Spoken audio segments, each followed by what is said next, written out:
Welcome back to Untaming Masculinity, the podcast where we tackle issues relevant to men and their journeys to reclaim their masculinity. I'm Dan, and as always, I'm joined by my co-host and good friend Brad. What is the word today, my friend? Oh man, it is good to be here. It has been too long since we've actually recorded. It's kind of been a running joke that you and I have had, that I've had this perfect storm of Murphy's Law, as if I'm stuck in this Murphy's Law vortex that's prevented us recording for, what's this, 3 weeks? It's our first time in 3 weeks. You've been Murphy's bitch for the last 3 weeks or so, yeah. Literally everything that could happen on all of our recording days has happened. It's been insane. Even today, something happened, yet we found a time earlier to record. Yeah. But I don't know, man. Other than that, I'm doing pretty good. How are you? Things are good. You know, been a little crazy. Had a nice visit. My brother came down for the weekend with his girlfriend, so that was pretty cool. Went to the beach, which is not something I do a lot, even though I live on this sandbar. I used to be a surfer, and I don't do that anymore, so going to the beach really doesn't have a big draw for me. How far is the beach from your place? Well, it depends. It's always that answer. Like, not the coast, but the beach. We live on an island, right? So yeah. the north shore of Long Island is only about 5 or 10 minutes from my house, but I shouldn't say nobody, but you don't go there. That's like the Rocky Coast. Yeah, so the south shore is where all the good beaches are, and that's probably, without traffic, that's like a half hour away. So it's not bad at all. Oh, that's not bad. That's not bad. Nope. Nice. We saw as you imagine, it was very full this weekend. We had great weather. So let's just say there was a lot of self-confidence on display at the beach this weekend. So it's including yourself? Did you dust off the Speedo? No. All right. Nice. All right. For this week's conversation, there's something I've been thinking a lot about recently it's been weighing heavily on my mind, and that's this concept of patience. And specifically, patience not only with myself, but patience with other people. There are several things that have come up with work, several things that have come up in my personal life, several things that have come up with my relationship with other folks that is really about this concept of patience to the forefront, and how easily I find myself getting derailed by impatience in myself and others. So I'm going to kick that over to you, Dan, and I just want to ask you a question. How would you define patience? And how do you think that patience manifests itself in not only yourself, but in other people? I know, I'm coming in hot. I know, that's a big question. So how would I define patience? I'll start with that. Patience is my ability to wait for a desired outcome. That's kind of the first definition that came to mind. I think about with my kids, if we need them to do something, like if I need them to empty the dishwasher or check out the trash or make their beds or clean their rooms or whatever. Patience is that time in between asking them to doing it and it getting done, and my ability to not blow up in that time. Sometimes I'm better than others at it, but it's patience that allows me to kind of go from the ask to the delivery. How does it manifest itself in me? I mean, I can't imagine I'm much different than most guys in the sense of some days I've got all the patience in the world. I can wait for something and it doesn't bother me, and I can just go, and I can ask for something or I can expect something, and eventually when it gets done, that's great, and no sweat off my back. And other days, if it's not done before I ask, I'm losing my cool, and all iterations in between that, right? I'll say this, just as a way of a little story to get started. Patience was my nemesis as a father for a long time. When my girls were little, especially, I had very little patience for whatever reason. I was not prepared. I don't know if that's the right word, but for the trials and tribulations of little children and their ability to try your patience, to constantly just do things that they either shouldn't be doing or were detrimental to what you were trying to do, or you're trying to do a project in the garage and you've got a 6-year-old who wants to help you, quote unquote, help you. I think in particular, I built this, it sounds kind of corny, but I built this little battery holder that allows us to just stack a bunch of batteries high. And then there's like a place on the bottom where you can pull one out at a time. And it's a project that in the garage by myself should have taken me probably a half hour, 45 minutes to just kind of whip this thing together. It took me 4 hours with my daughter. Now, she remembers it as one of the coolest projects we ever did together. And I remember it as one of the most painful projects I've ever done in the garage because of the patience. As time goes on, I have more positive than negative memories about it. But I remember in the moment thinking, holy crap, this is taking forever. This is, I could have gotten 4 more things done today, but it was definitely trying my patience. So Yeah. You mentioned something there that really I think about a lot. Is this constant battle we have between times and seasons of patience versus times and seasons of impatience. uh-huh. I think of a season recently at work where one of my responsibilities at my company is I manage essentially the bug process for my company. I've talked about this before. Part of what happens is some folks within the company, external people, they can submit tickets to be reviewed by my team to see if it's a potential platform. My team has been trained to go through all the reproduction steps, see if they can find a way to be able to fix this through configuration. Maybe it's already a known issue. And then they essentially have to make a call. Is this a bug that we need to escalate up to our engineering team? Is this something that's not? We need to get further research. Is this something we can close out? And I'm very decisive. Essentially, I'm going to make a judgment call and I'm going to run with it. And there are some folks on my team who are indecisive. I feel that they know the answer, but they will not commit. And we have a daily stand-up for 30 minutes every morning. It's the way I kick off my day, and I've kicked off my day this way for the last 18 months. And some people a couple weeks ago showed up on the call, and they're like, oh, I don't know. I'm not sure about this one. And I was just very impatient at that point. And I looked at one of them and said, I don't know is not an answer here. You know what the answer is. What do you think it is? It was a moment of impatience, and it's something that I thought at that moment was somewhat innocuous. I was trying to encourage them, but I didn't present it in a supportive enough way to where they told their boss, and their boss is my peer, and we had a nice row about it. And I recognized that came from a general impatience that I can have that manifests itself at times. So the question becomes, okay, all this time I can be patient, I can be supportive, I can be helpful, but there are times where all that crap goes out the window. Mm-hmm. And it draws me to this Chinese proverb that I ran into before you and I hit record. It said, one moment of patience may ward off great disaster. One moment of impatience may ruin a whole life. Yeah, that's a pretty simple and silly example. But the fact of the matter is, when I said that to that person, it really impacted them. I had to apologize and the whole thing. So I guess the question becomes, Dan, what distinguishes seasons of patience versus seasons of impatience? What's that differentiator? What do you think it is? One of the things that really differentiates my patience level for me is my level of stress.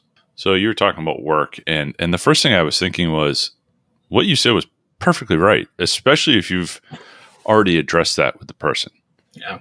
And after you told the whole story, I kind of got the implication that maybe you hadn't had the preset conversation with them. Like, listen, I expect you to come with answers or suggestions or what you try, not just, oh, I don't know. Oh, I just was very direct when I said it. Yeah. So to me, that's not a bad response at all. Right. Like, listen, I've set the expectation and you're not meeting the expectation. That, to me, especially in a work environment, can cause stress and can cause me to lose my patience. Not lose my patience, and let's define lose my patience, right? We can lose our patience and blow up and tell people to go F themselves, right? Or we can lose our patience and just be very direct and curt like you were. I think the former, especially in a work setting, is not, or at home, is not good. But the latter can be used appropriately as a tool, especially at work, where you're trying to get somebody to improve their skills, to improve their responsibility, to improve themselves, and take on an ownership of something that that they're capable of doing, and they refuse to do it. It's we talk about, again, seasons of patience. It's the same thing with your kids. As they get older, you expect that there's certain things that they're going to do either with very little input from you or with no input from you. I have, my girls will be 14 here in a week or so. I have expectations that they're going to, they're old enough now that they can see that the trash needs to get taken out without having to be told that. If you put something in and you can't close the trash drawer anymore, the trash needs to be taken out. They can see that we're done with dinner plates need to be cleared from the table, or that the dishwasher is done and needs to be unloaded. At this point in life, I get impatient when they see those things and don't do them, versus when they were younger and they were still capable of doing those chores, but they probably needed that prompt. And I had more patience to be like, hey, the trash is full. You can't put anything more in it. We should take the trash out and change the bin, change the bag. So to me, it becomes a lot more about what you've taught the person, or the baseline expectations you've set prior to that instance where you may be starting to lose your patience. Yeah, you have to set those expectations, and they have to be known and understood and acknowledged. And one thing that I dwell on a lot is how hypocritical I am when it comes to patience. I get so impatient with others. If I've got stressors going on, I'm getting impatient with my team. My son he's the cutest, coolest guy in the world. He's turning 5 pretty soon. And his whole entire existence is asking 10,000 questions about the most innocuous crap every day. Hey, Dad, why are the mountains so big? Hey, Dad, the mountains are so big and there are a lot of trees. Do you think there are houses on the trees? Just every single possible thing that comes to his head, he's asking about. We went on a hike last night, and this was about a 40-minute drive. And the entire way up, he was asking nonstop questions. And the entire way back, he was asking nonstop questions. It can be really easy, if you're not in a good headspace, to lose your patience. Oh yeah, with someone like your son, and you look at that, it's like, well, yeah, this is my son. He's 4 years old. He wants to know these things. He's learning the world. But I compare that and how easily I can get impatient with myself and things that I struggle in, and how much patience I seek from others. Here's a really good example of something that's kind of embarrassing to acknowledge, but I'll do it anyways. I went to the Total Archery Challenge here in Utah last week, and it was awesome. It was an incredible experience. I just went by myself. I didn't have a group to go with, but I wanted to go. So I went up and I played. I was on the Hoyt course. Saw some, shots between essentially 30 and 100 yards. And a little over halfway through the course, there's 28 yarders. Like, man, this is the shortest shot here. Really easy, pretty straight. Feeling pretty confident. Line up, stand up, get out my release, pull it back, release, and my string instantly breaks. I was like, what in the hell? Did I not have an arrow in this? And one of the guys that I kind of grouped up with, that I just met up there, said, did you have an arrow? I thought I did. I guess not. Bet my cams.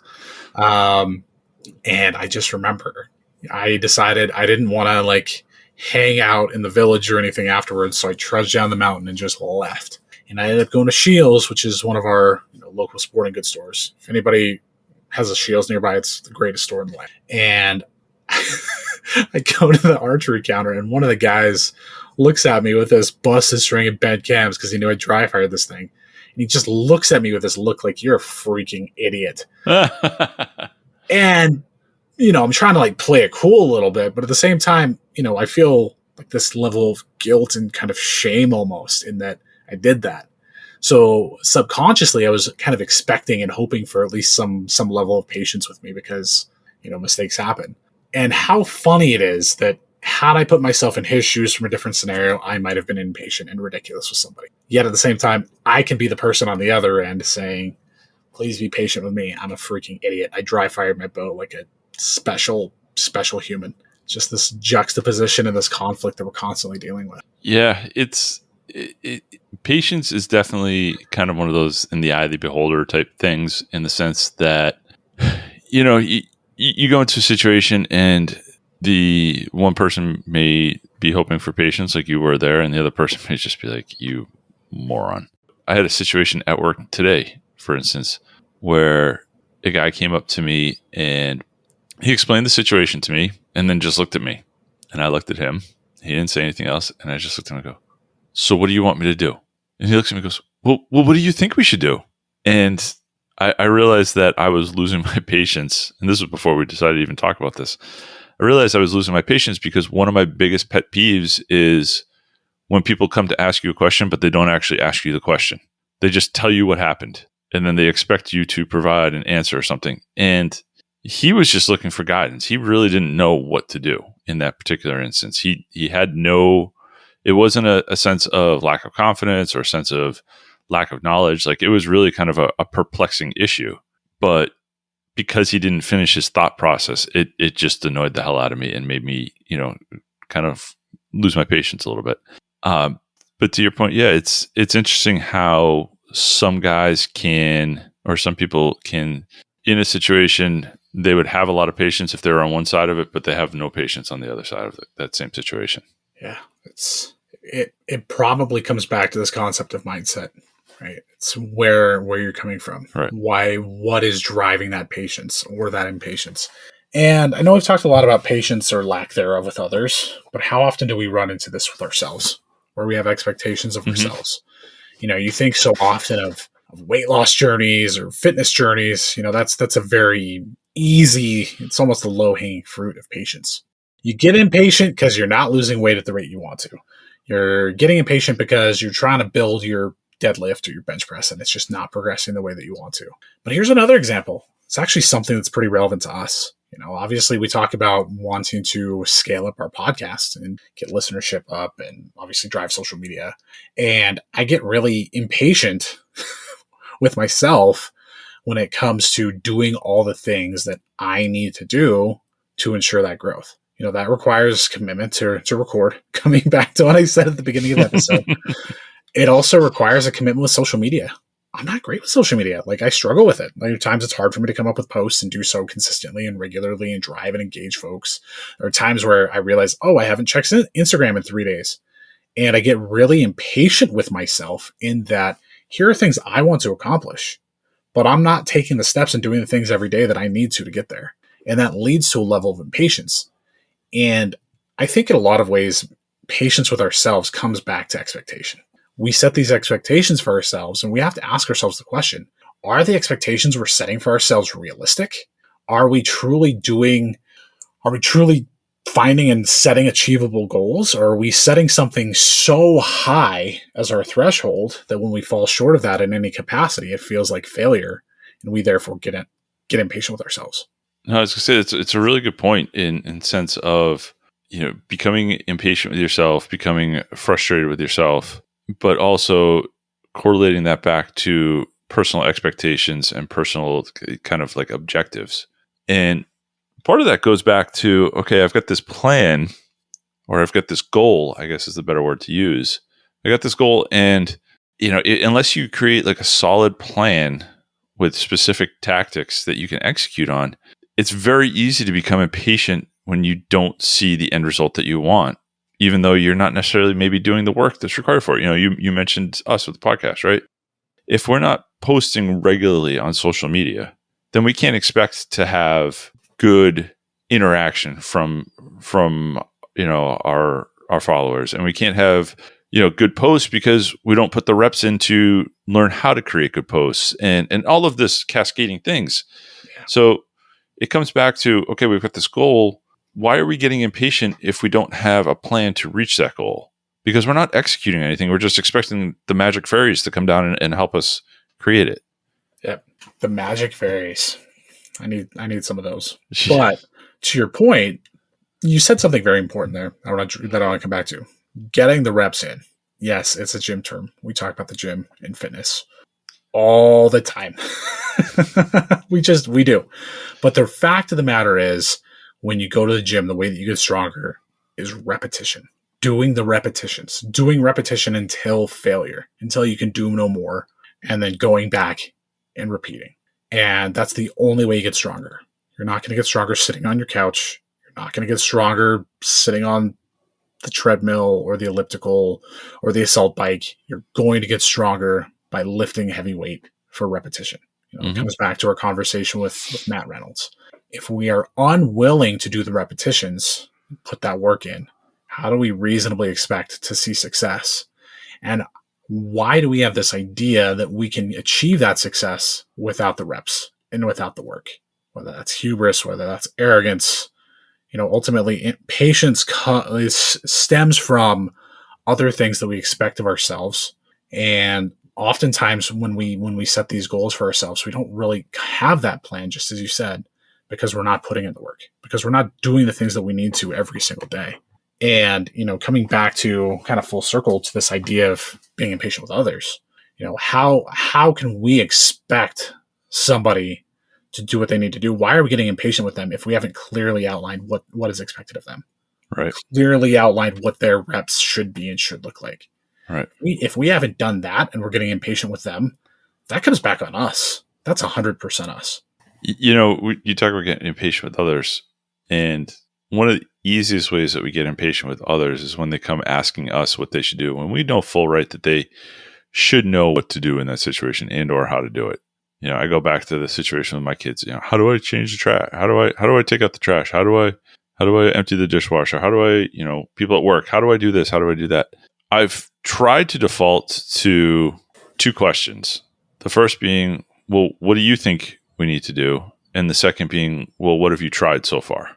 The problem with those two questions that I've found is it's very easy to sound condescending when you say those. If you ask me, what do I think I should do? And I go, well, what do you think we should do? Versus I go, well, what ideas do you have? And then, same with, well, what have you tried? Versus, well, tell me what you've tried and what the outcome's been so far, right?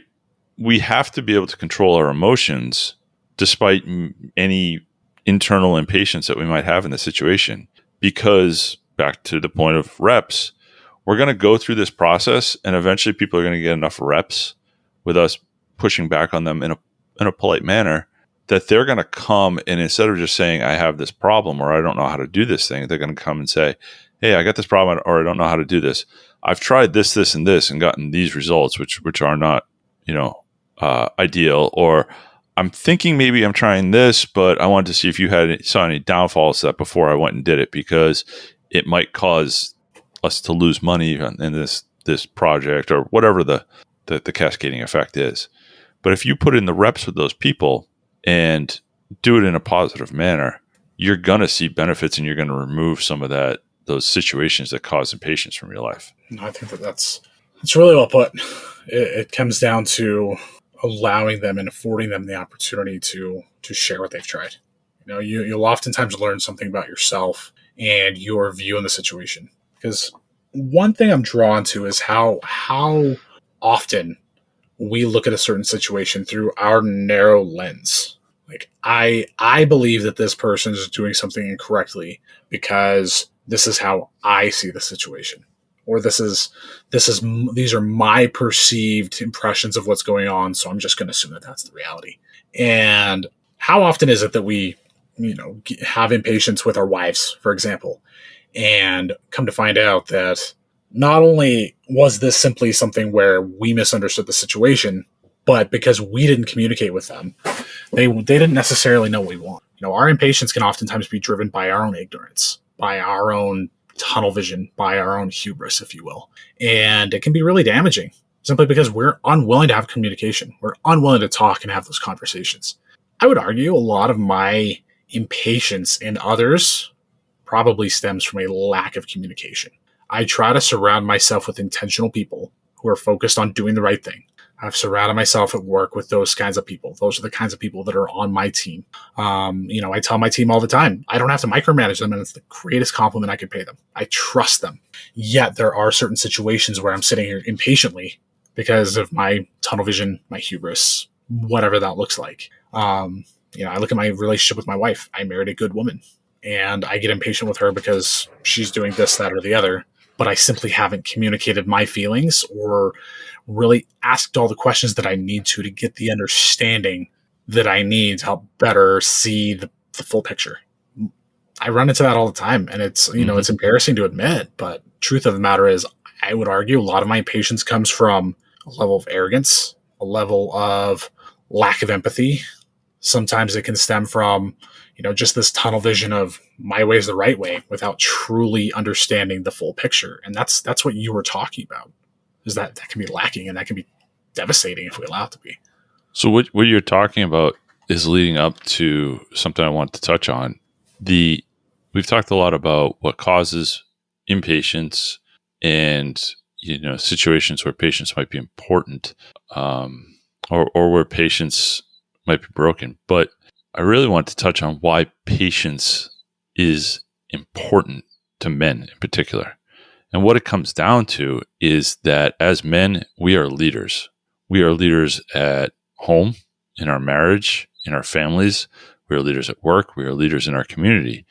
And in the ability to lead necessitates the ability to have patience with people.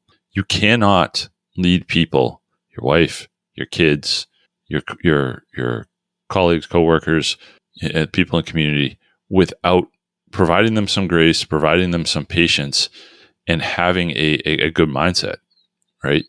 It also allows you the fact that in those situations when you're leading and you need something done now, without question, if you traditionally have patience and you traditionally have the ability to assist and be kind and be thoughtful in your response and not push these people too hard, if and when that situation comes where something important needs to happen right at this moment, you being stern isn't you just being the typical asshole leader that you are.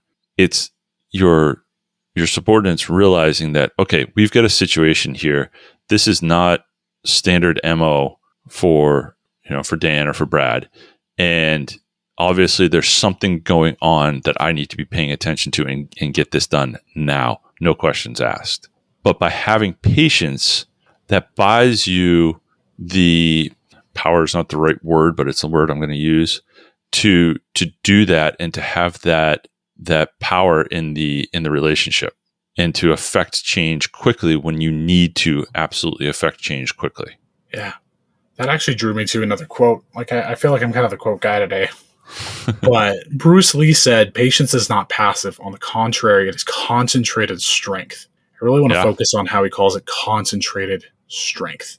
Yep. It is the ability to understand that things will happen.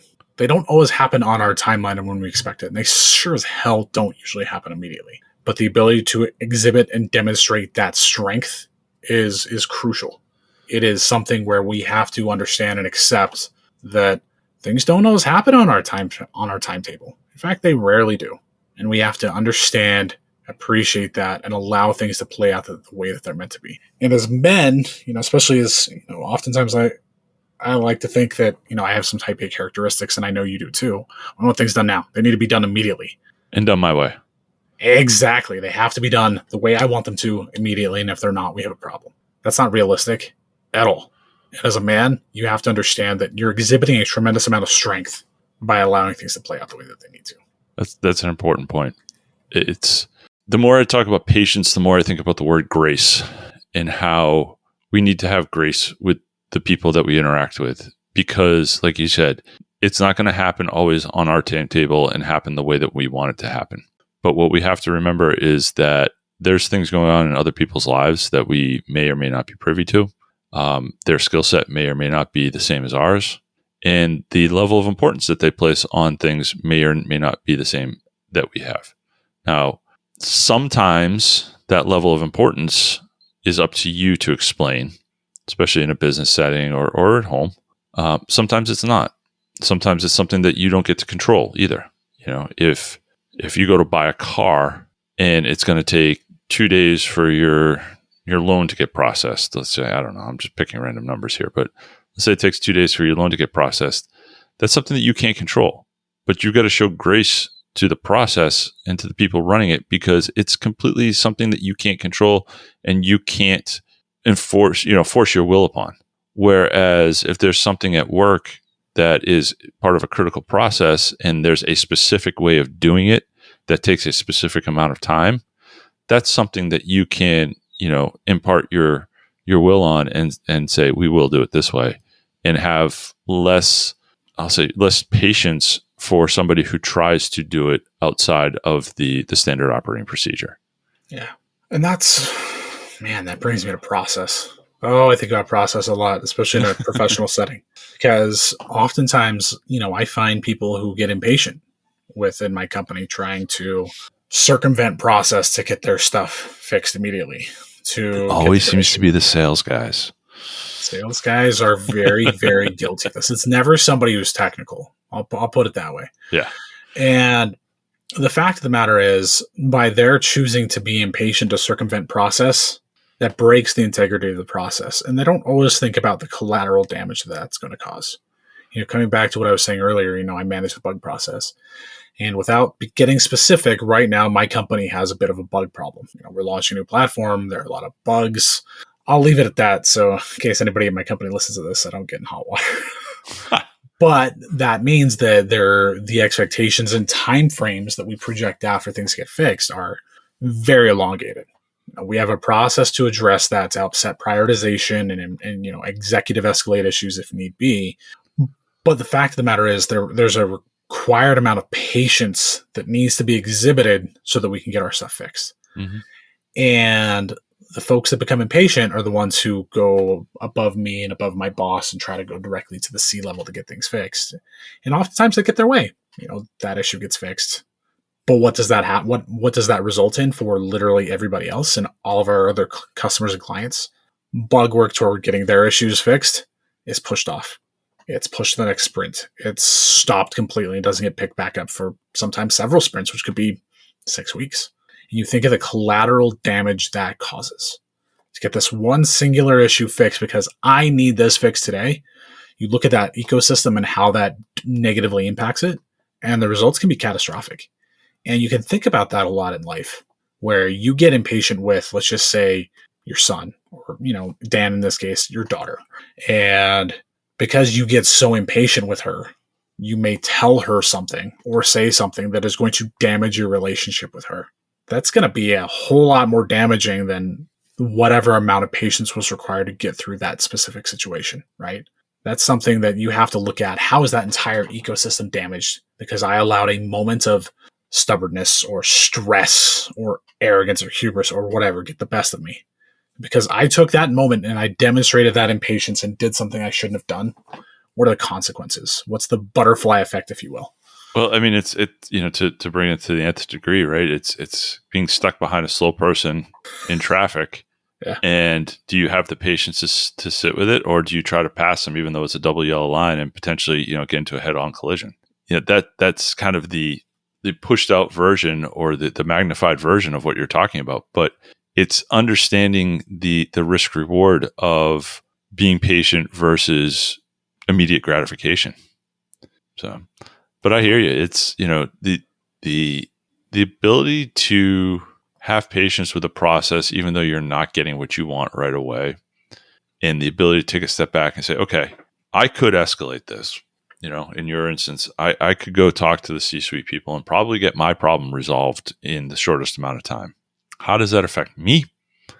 How does that affect my customer?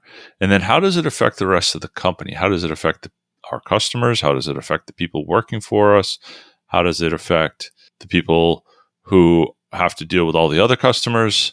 Unfortunately, I don't think a lot of people spend a lot of time thinking about this, but that's why we have, SOPs in place. I don't want to make this into a kind of a procedural conversation here, but this is why we typically have standard operating procedures in place, because at some point or another, situations like these have occurred and we've thought about the long-term ramifications. And while, yes, you may need some patience because we're very busy and we've got, X number of situations going on and you're fifth in line or whatever it is, you have to understand that the rules are in place for a reason and the procedures in place for a reason.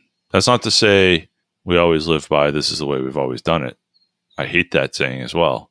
But if you're going to change the process, it can't just be for immediate gratification. It has to be for a higher level of quality or efficiency. Yeah, that's really, really well put.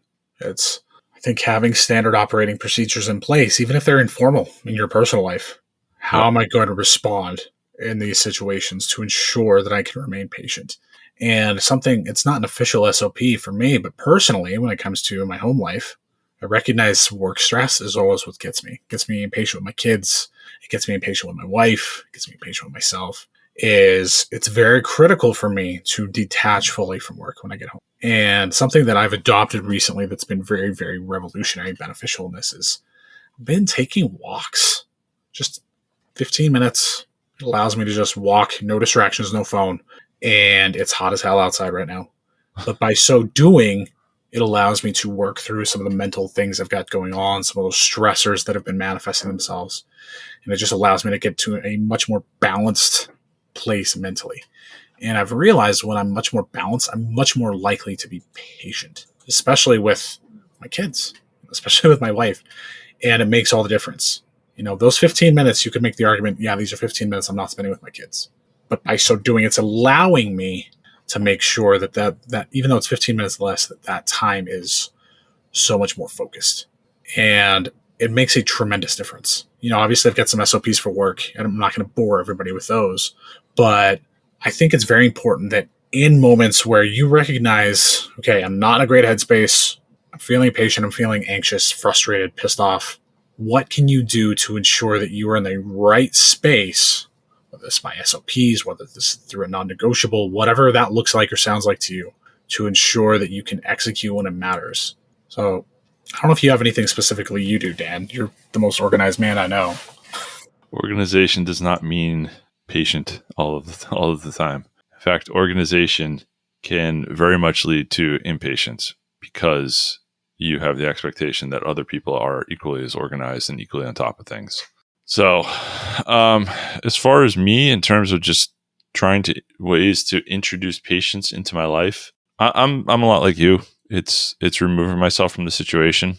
It's doing some form of physical activity.